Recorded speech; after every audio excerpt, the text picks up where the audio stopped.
mu fa mu ne ruling party a ce wai har wani dan adawa kyankyaso ya ce na muku wai ya bude muku ido ta ina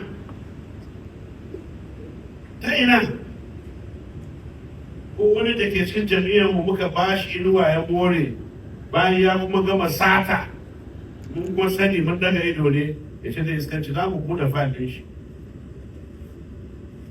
za mu kama shi za mu ɗaure shi mu tube shi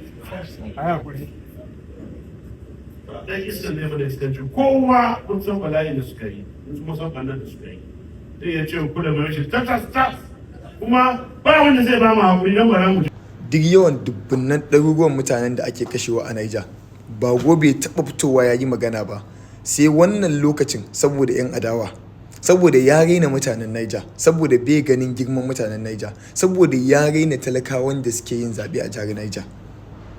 Babu dare babu rana 'yan ta'adda suna kashe mutane a Niger, hanyoyin Niger a lalace ba su da kyau, abin takaici. 'Yan adawa in suke magana ya fito ya kama sai daure su. Duk wannan jawabin da yake yi kakka ɗauka wai yana jawabi ne don ci gaban Niger, a'a saboda 'yan adawa ne. Gwamnatin Niger gwamnatin da ake yi, mutanen jihar Niger ba sa amfana da ita, sai 'yan waje abokansa su yake ɗaukowa don ya faranta musu ya kyautata musu. Babu wani abu na ci gaba. Wani fa mutumin fa yanda ake kashe mutanen arewa, yanda ake zalunta mutanen arewa, ya fito fa ya ce fa shine jagora na shugaban kamfen ɗin Bola Ahmed Tinubu 2027. A fasace ya fito yana wannan jawabin, za su shiga lungu da sako, babu wanda ya siyana, za su ga uban da siyana. Yanzu ya fito saboda ana adawa da shi, yana magana a kulle masallatai, a kama mutum ya sa shi a prison. Yalla bai bawa bata da goma. Kafin kai mun ga Fir'auna, kafin kai in kuɗi ne mun ga Ƙaruna. Ina suke gaba ɗaya?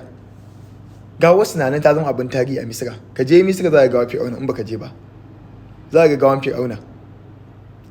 Kana wannan abun yau duk irin kyautatawan da Nasiru yama APC El-Rufai, at the end of the day APC ta ci amanan shi, yanzu sun kama shi ICPC, babu wani abu sahihi. Kai waye kai? Joshua gwamna shi kenan kawai kana ganin kai ka samu permanent dama a rayuwanka? Wallahi in ba ki dahumi ba a Niger, wanda bai san kansa ba, babu wanda zai ƙara zaben ka a matsayin gwamna a Niger, sai dai wanda bai san kansa ba. Amma duk wanda ya san kansa, wallahi kai wannan mutumin da bai cancanta wallahi ko dan majalisa ku tsaye da shi ba. Me ya muku a Niger? Me yake yi na ci gaba a Niger? Kama 'yan adawa ko kuma zuwa a gaban sarki kana wannan magana? Baka ganin mutuncin sarauta ne? Ko kuma dattawan wajen ne, iyayen da suka haife ka baka ganin mutuncin sa wajen?